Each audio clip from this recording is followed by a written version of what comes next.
This is video 10 in a series of restoration videos. We're restoring 3 motorcycles of Vlad's at the same time, so we've keyed in so you can keep them in order. The V designation, V1, 2, 3, 4, 5, etc. We're working on 3 bikes at the same time, a MOTO GUZZI Daytona, a BMW HP2 Sport, and a BUELL, each of which has some unique paintwork, some unique carbon fiber work. There's some tricks that we're trying to display and show on our daily videos that we do in the shop. Every day we work on this project for 3 to 4 hours, and we want to try to include as many useful tips as we possibly can to share with everybody. So today in the shop we're going to be working on the BMW parts, and we're going to try to use, we've been waiting for a good day for a long time that the sun is out and the wind isn't blowing. Well, the sun is out, it's still in the 30s, it hasn't gone up to the 40s yet, but it will. They're supposed to go a little later today. We're always a prisoner of the weather anyway. But the big thing today is I want to, and it's an important thing if you're doing multiple restorations. I have found, I have parts that are ready to paint, I have parts that are ready for clear, I have parts that are ready to sand, parts that are ready to buff. So whatever the weatherman throws in my face today, I'm going to have a productive day in the shop, and we'll share our thoughts and processes with you. You know, we love our Cardinal coming to see us in the morning for breakfast. If only I could teach this Cardinal how to sand or paint or something. He's pretty well trained about how to eat seeds, that's it. So just a minute to explain to people where we are and what steps we have, the next step on the restoration, and what's coming up in the near future. We're going to be working on BMW parts probably for a while, and we have more BMW parts. I'll show each one of these individually because this is a very, very complex triple restoration, 3 bikes at once. So where we are as of the start of the day, this part has already had many coats of clear, several sand outs. There were some defects in this part that had to be repaired, but it's buffed out and perfect right now. The next part, we worked on the valve covers, and I wasn't so sure about if this is going to work, how hot those valve covers get. And we're going to find out that one way or another when Vlad starts riding the bike. We still have 1 to buff. The rear hugger was an enormous dent in the top of it. I tried to fix it. I got 99% of it fixed, but the carbon where that is scratched, and you can't get the scratch out. Once you actually sand into the carbon, it's too late. Now, this part is one we're going to work on today. It goes around the speedometer. It's a total focal point, and we want to make sure by the time we get done with this, it's absolutely flawless. That'll be one of today's projects. This is an extra tail section, and keep in mind, these parts are a fortune if you can find them, and he's found them. This is a spare, so we're going to let that go to the very end. This way he can get the bike reassembled, well, at the earliest time. The second valve cover still has to be buffed, and these parts, they took an incredible amount of time to get them sanded. There were a lot of scratches and dings from little roads, the defects in them. We hopefully got them all out. This part, we had a dent in the front. I tried to touch it up, and without repainting the white, I wasn't happy with it, so we're going to repaint the white today. I already sanded it and backmasked it. It's ready to go. Then the fairing. This fairing is supposedly a $4,200 part. We're going to find out if I can make it even better than the factory made it. It's got a few scratches in it. We're going to try to get them all out. Now Vlad's got Color-Right paint. This usually is an exact match. It's Alpine white, and we're going to use the Color-Right thinner, so everything should be perfect. And the first step, of course, make sure I get any fingerprints, dust, dirt, anything that's going to show in the final finish. And because this is white, I've got to be really, really careful. I've mixed it up with the Color-Right thinner, and I'll do a little test on a light bulb before I actually do the part.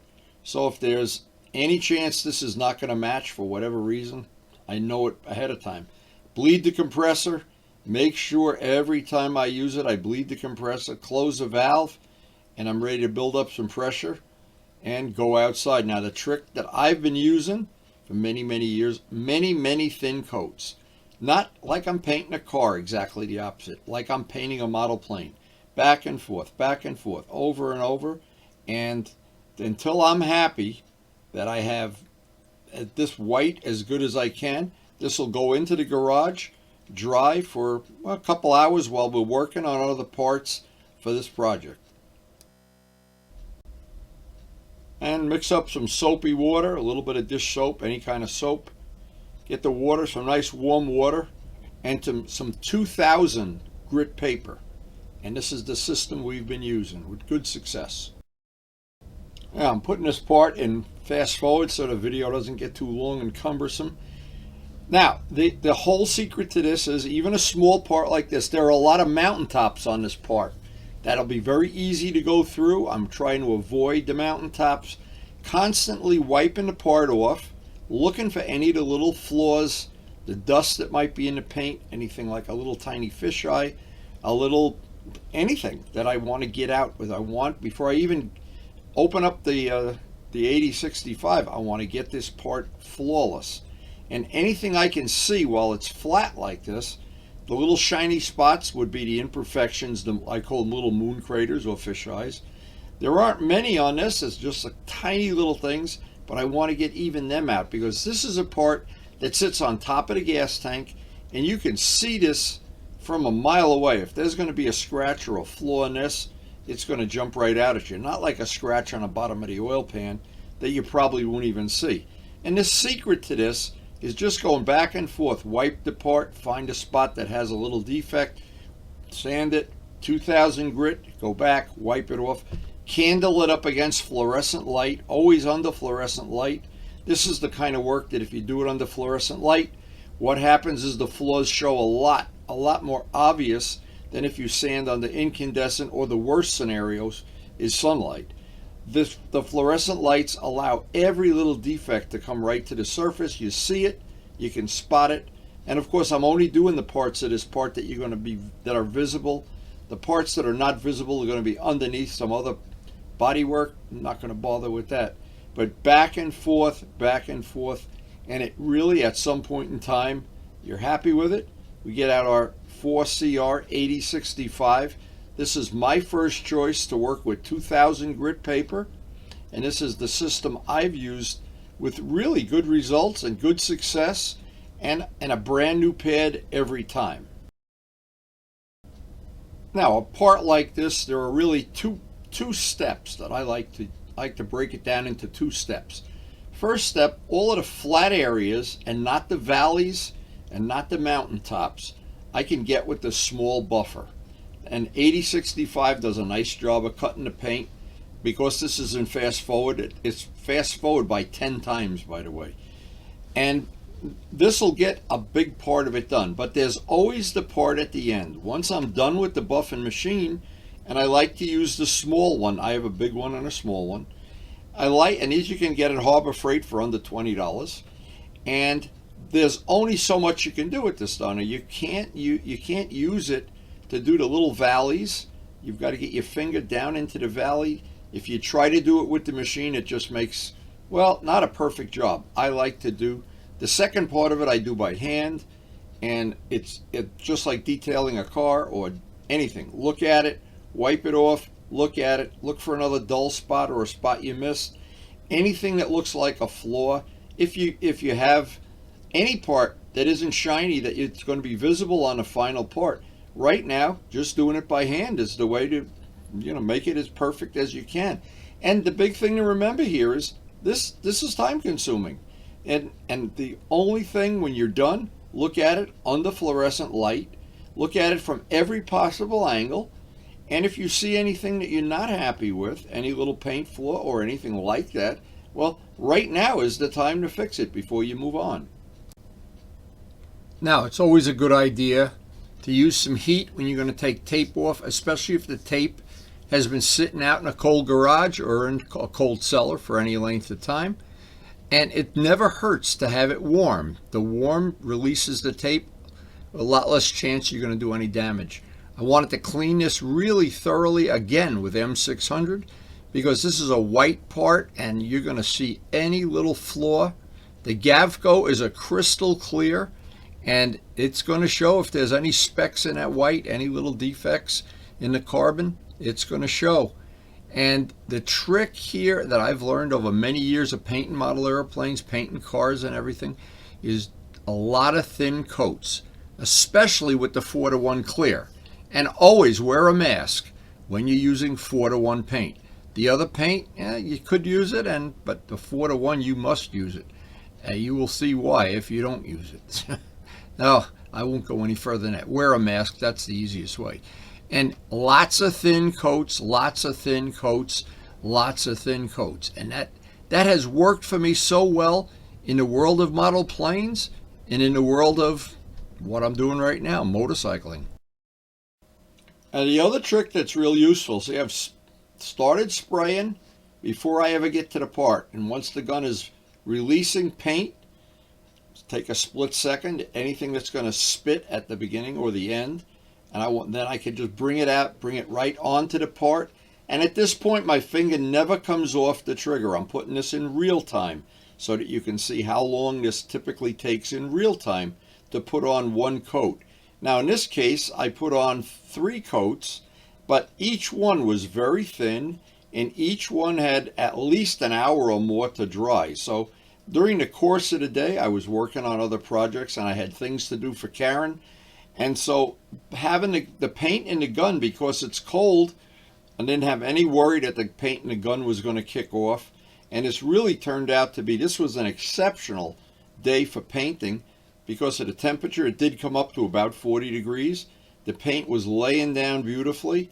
And you can see by the way the wind is blowing, really the wind wasn't not a real factor, but it would have been nice if it was a little bit less wind. But it doesn't stop me from painting. And that's, I think, one of the things that I try to get across is no matter what, there's so many things you can do without having expensive or cumbersome equipment, and there's the final result right there. Now getting that out into the garage to dry, that'll dry overnight or maybe even an extra day depending on the temperature, and then I'll bring it in the house and put it by a heating vent. Well, this day ended and we have some parts drying with several coats of clear on them, and that's going to be ready to buff. And if you followed through with the logic of what I'm doing, this part had plenty of extra days to dry. That's why it buffed out so nice. And we're going to do the same with the BUELL project next once we finish the BMW. But all this work, the big thing to keep in mind is all this work just takes time. It just doesn't jump out of the can. And if you're not willing to spend the time, you're probably going to have some frustration. If you accept the fact this is a job that is time consuming, but when you're done and you're, oh boy, I know the look on Vlad's face when he sees some of these parts, and you can imagine how happy I am that the project so far is coming out great. It just takes a lot of time. And that's why I always prefer to do this work in winter months, because I'm never tempted to rush it. I'm never tempted to take some shortcut. And if I do have a problem I need to resolve, I usually have plenty of time to resolve it. And when in the middle of the summer, the paint seems to dry a lot quicker, and you're always motivated to hurry up so we can go for a ride today. In the winter, I'm not that motivated, even though I do ride through the winter, not as long for sure as in the summer. But anyway, just to make a small point, my small, humble collection of bikes I have in my collection, I have worked on each one of them with my heart and soul, tried to keep them running like they were Rolex watches, try to keep them looking like they were the Mona Lisa, and it's up to you to decide whether I've succeeded or not. But the biggest thing, the only reason for doing all this work is just to get out on the open road when that weather breaks and have those long spring and fall days when you the sun never seems to set, and hang out with the friends we've made, share the love of motorcycles, share all these rides that we go on together, and share the passion for motorcycling.